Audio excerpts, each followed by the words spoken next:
Hello, Shay here from Fool on a Journey, and it's been a while since I've posted a video, but I wanted to come back with a tarot tag that I have been watching and loving.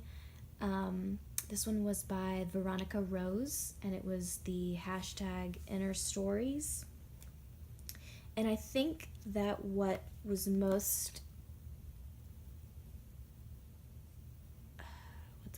that drew me in the most about this is that it's very personal, and I think it's very exciting for the community to really sort of challenge other people to really get out there and be personal and be open,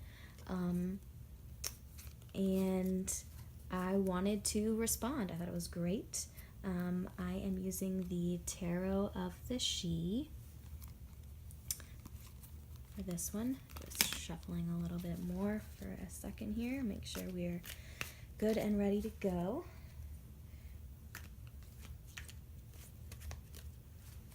So I'm going to go ahead and lay the 5 cards out, and then I'll go through the positions and sort of talking through what I think they mean.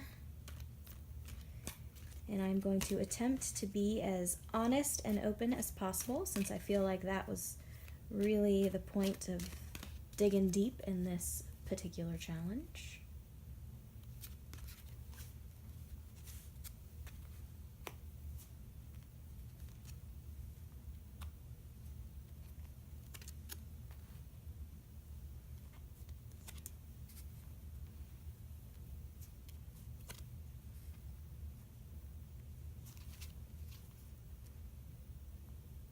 Alright.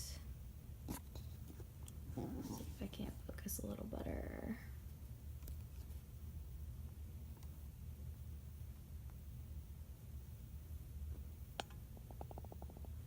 Let's start up at the top. No, I don't want to tilt. There we go. So we'll start up at the top. Position 1, which for me is here. We have Warrior 5 in the position of what inner story most needs exploring. And that's so absolutely clear to me. When you're talking about action frustrated in my life, my inner story has always been, I really avoid struggle. I really avoid, it's not confrontation, and it's not that I would avoid verbal confrontation or confronting people. It's that when there's physical effort involved, and I don't mean like a physical, fight confrontation, but when it's, okay, if you want this, it's time for you to work for this. I really have a habit of stepping back and really letting things go. And there have been very few things in my life that I've really, really shown up and fought for. And that sort of lack of fire has really been a part of my life for a very long time. I wouldn't say that it's something that I'm unaware of, but it's certainly part of who I am, that just, do I really want to work for that? And usually the answer for myself personally is I don't really want to deal with the struggle. I don't really want to have to fight. I don't want to have to use, when you're talking about anything that's fire, you're talking about a lot of energy, and I have a habit of really not stepping in and stepping up and putting forth the energy. That's, how hard is that going to be? That's not really for me. Position 2, which for me is here, which is the 4. Oh, that's the Emperor. How, when, why did the inner story start? The Emperor. I'd say to me that's pretty clear. It was when I got in control of my life. I ended up leaving college kind of unexpectedly. I was an athlete, and I sort of expected to keep going, and things fell in a certain way that it was not healthy for me to try and continue. For my health, I needed to take a step back and take a break. And for my mental health, I needed to be out of school, and I needed to just take it easy and catch back up with myself. And when I finally was in charge of my life, I had a job, I had my own apartment, and I was finally in charge. And that was really when I really started just, I'm going to go the easy route. I'm going to not put myself in a position where I am overexerting, which is really what was happening to me in college, is I was just doing too much, and it affected my mental health severely.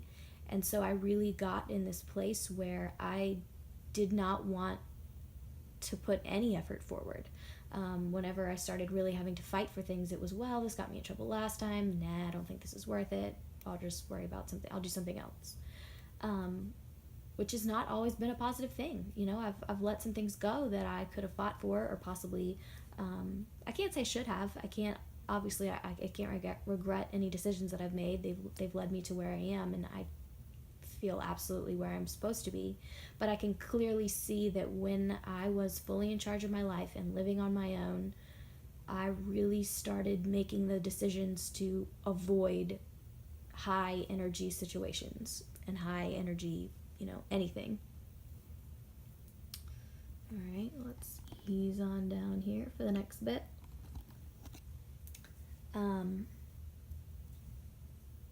For position 3, which for me is right here, how has the inner story affected your life?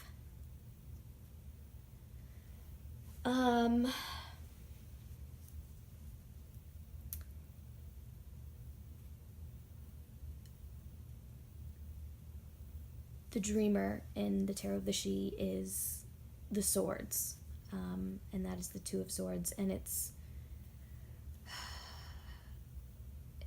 that split. You see the clear divide here in that moon, and I really identify with this person or angel or bird that's here in the middle.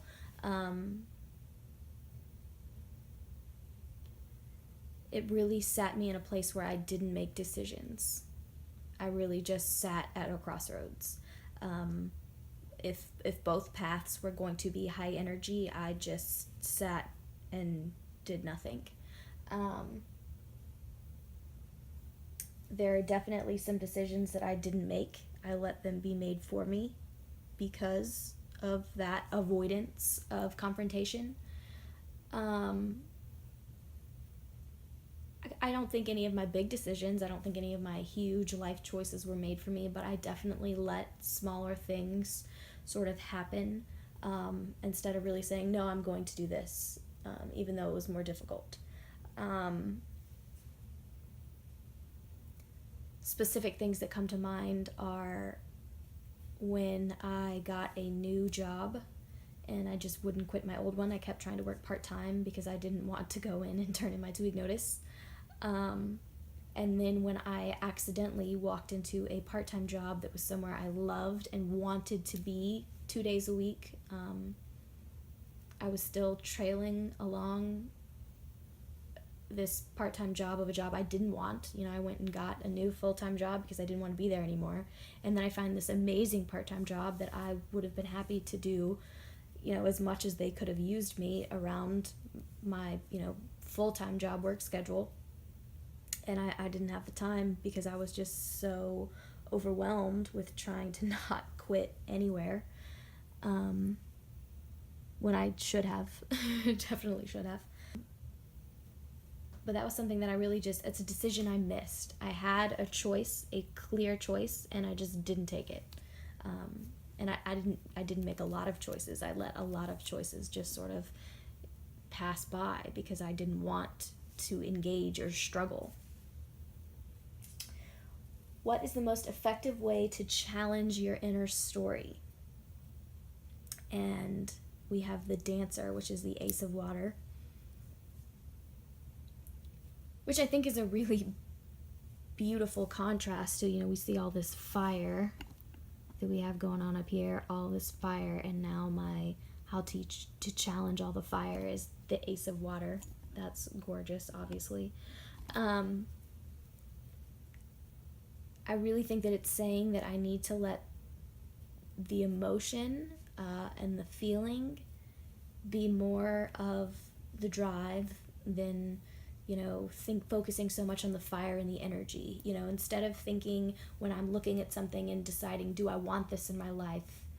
Instead of thinking that's going to take a ton of energy, I need to be thinking, how's that going to make me feel? And if it's something that's going to make me feel good, and if I can focus on the feel good feeling instead of the, oh my God, this is going to take so much energy, I will be more inclined to move forward and to make the decision and to go for something different. How will changing this story affect you in the future? And we have Maker 8, which is the 8 of Pentacles, sort of pentacle of creation. You've really, she's buried the seed, and you can see that, she's making it grow, and being able to get things going and to try new things is going to help me to create new things, to become the maker, to produce all of this potential that's in this seed here inside of me, and I will actually be able to grow if I can just get moving and get going with things, because I know they'll make me feel good, instead of focusing so much on how hard it's going to be and how much energy it's going to take. If I can just really focus on, is this going to make me feel good? And if it's going to make me feel good, then I should do it. Then I can get to a point where I'm truly making and creating and having what I am creating produce and emerge into being and into life, which is a beautiful story. It's, again, I think this was a beautiful tag. And my spread ended up being gorgeous with all the fire on top and then all of this water and air on the bottom. And then this is, some green coming in. There's some green actually in all of them. There's some blue and green in all of them. Oh, that's so pretty. I think this was a great tag. This was a real learning moment and an accepting moment, and hopefully I can start making myself really focus on feelings instead of how hard is this going to be. Focus on, is this going to make me feel good? And that will be my challenge for myself, thanks to this tarot tag. So thank you, Miss Veronica Rose, and thank you for your tag. It's awesome, and I am glad to be back doing videos. Thank you guys for watching.